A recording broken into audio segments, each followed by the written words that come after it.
Hello, ഞാനിന്ന് ഒരു അവിയൽ ഉണ്ടാക്കാമെന്ന് വിചാരിച്ചു. അപ്പോൾ ഞാൻ പണ്ടൊക്കെ വിചാരിച്ചുകൊണ്ടിരുന്നത് ഭയങ്കര കുക്കിംഗ് എക്സ്പേർട്ടുകൾക്ക് മാത്രമാണ് ഇങ്ങനെ വലിയ കറിയായ അവിയലൊക്കെ ഉണ്ടാക്കാൻ പറ്റുള്ളൂ എന്നാണ്. പക്ഷേ ഇപ്പോഴാണ് എനിക്ക് മനസ്സിലായത് ഇതൊക്കെ വെരി സിമ്പിൾ. ഇത്ര എളുപ്പമായിരുന്നു എന്ന് ഞാൻ ഇപ്പോഴാണ് മനസ്സിലാക്കുന്നത്. അപ്പോൾ ബീട്രൂട്ട് ഒഴിച്ച് ഒരുവിധം എല്ലാ പച്ചക്കറികളും ഞാൻ ഇതിലേക്ക് അരിഞ്ഞരിഞ്ഞ് ചേർത്തിട്ടുണ്ട്. പണ്ടൊക്കെ ഞാൻ അവിയൽ വയ്ക്കുമ്പോൾ രണ്ടോ തവണയൊക്കെ ഫ്ലോപ്പായി പോയിട്ടുണ്ട് കേട്ടോ. കാരണം ഞാൻ ഈ വെജിറ്റബിൾസിലേക്ക് ആദ്യം തന്നെ പുളിവെള്ളം പിഴിഞ്ഞൊഴിക്കുമായിരുന്നു. അങ്ങനെ ഒഴിച്ചു കഴിഞ്ഞാൽ ഈ വെജിറ്റബിൾസ് വേവത്തില്ല. അതെനിക്ക് പിന്നീടാണ് മനസ്സിലായത്. അതുകൊണ്ട് ഇപ്പോൾ ഞാനത് ഉണ്ടാക്കുമ്പോൾ കറക്റ്റായിട്ട് ശ്രദ്ധിക്കും. ഒരുവിധം വെന്ത് കഴിഞ്ഞതിന് ശേഷം മാത്രമാണ് നമ്മുടെ പുളിവെള്ളം ആഡ് ചെയ്യാൻ പാടുള്ളൂ.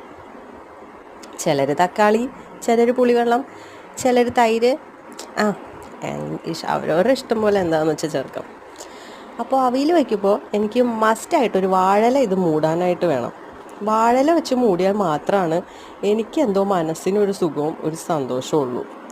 അതുകൊണ്ട് വാഴയില ഇല്ലാതെ ഞാൻ അവിയൽ വയ്ക്കത്തേയില്ല.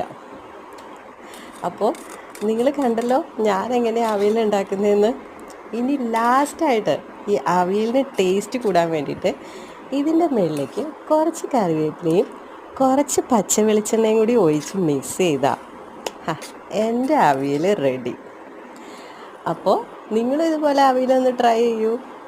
അപ്പോൾ ഇനി നാളെ വേറൊരു വീഡിയോ ആയിട്ട് വീണ്ടും കാണാം. Okay, bye bye, thank you.